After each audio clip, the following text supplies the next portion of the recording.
I mean, I'm familiar with like being in a meditation retreat and a thought arises and you kind of in a sense observe it, although I'm not that great at that. But anyway, that will probably be the end of the train of thought because now you're thinking about the thought, right? That train of thought will probably not continue. I mean, my question for you is, does your ordinary thinking go on, the thinking that gets you through life and gets you to, arrange for things to happen and all the thinking you need to do? You're a physician, you're an emergency room physician, all the thinking you need to do, does that kind of go on for you in a totally different way? You are less identified with the thoughts on a moment-by-moment basis. Well, so you raised a bunch of different points in there, so maybe I'm gonna try to tease out a few of them. The first point about an emergency medicine doctor, I'm not sure where I'm hanging on that one. As I say to people who are training, initially you spend a lot of time thinking. So like when I'm training residents and medical students, you think a lot. You think linearly about differentials. Okay, they have chest pain. That could be a heart attack. That could be pneumonia. That could be a musculoskeletal thing. That could be a blood clot. That could be, inflammation. That could be cancer. That could be all kinds of stuff.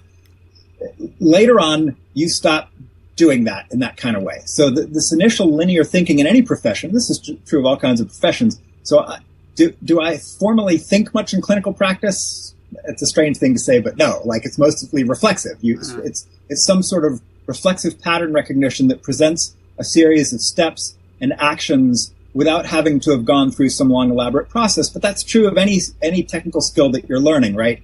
So like a skilled carpenter wouldn't be thinking, okay, I need to pick up this chisel because if I use this specific chisel, then I can get that angle. No, they just grab the chisel and do what they do. Do you see what I mean? But when a novel situation arises, they may need to actually... Right, they may need to actually think a little bit. Like when an unusually complicated patient arises, I have to go, okay, wait, I have to turn my linear brain on again and do that. And that's the same of, I think, any profession, right? So, and commonly reported. So that's the first point. When working in an ER, it's mostly reflexive and intuitive more than cognitive, past a certain point. And that's just part of any profession, I think, and spending more time in it.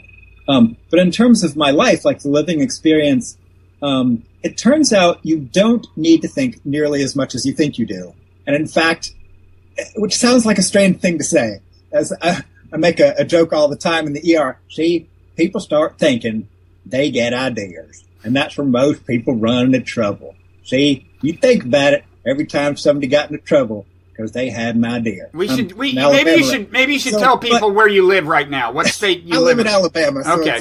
We have fun with that. So anyway, great people down here, but sometimes those sorts of comments have a certain humorous aspect to them anyway. So, but the point remains. So the point remains that most of our thoughts are not helping us that much. And so to try to stop thinking is obviously sort of a fool's errand, right? That's the thought about not thinking. And then you can sort of spiral into these patterns of, oh, I'm bad for thinking, or I shouldn't be thinking, or, I don't want to cause any of that stuff, really, because the practical thing that actually leads to a somewhat better relationship to thoughts and a somewhat better functioning of thoughts, and exactly how far you can take that, Robert Wright and I have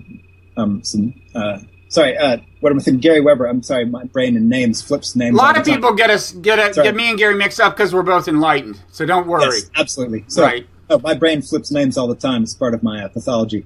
Anyway, so Gary Weber and I would debate exactly all the fine points of that. But the general trend of more practice leading to some much better relationship to thought is widely reported. So that's so we can get into the fine points. But there's something about just being really immersed in sights, in sounds, in the body, and stuff that sort of changes the relationship to thought. Whereas a lot of the time, if we're not well trained to be in the body or in this room or in this physical space or in these sounds or in these tastes or in these smells or whatever it is, then we may spend a lot of time kind of having tuned out most of the physical realm and lost in thought, which sometimes might be very skillful, but a lot of the time is kind of pathological, sort of the default mode network, as it's becoming called in neuroscience circles, is pretty uncomfortable. Like it's dysphoric. It's basically the part of the brain associated with a wandering mind. Just kind of, you're not really focused on some goal. Your mind is drifting from thought to thought.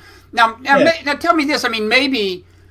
So you're saying, for one thing, there's just less thought in a certain sense, and it seems to me maybe that the connection of that to the question I originally asked, one connection could be that the kind of thoughts that you're not having anymore are the kind of thoughts that you do tend to like grasp after. You know what I mean? It's like say revenge fantasies. Say you're thinking of some enemy, and I mean, I hope you're not going to tell me that the 8 to 9 hours a day I spend on revenge fantasies are not well spent, Daniel. But in any event, it's hard to. I don't know. Like, but in any event, somewhere have you managed to achieve proper revenge? Just kidding. Sorry.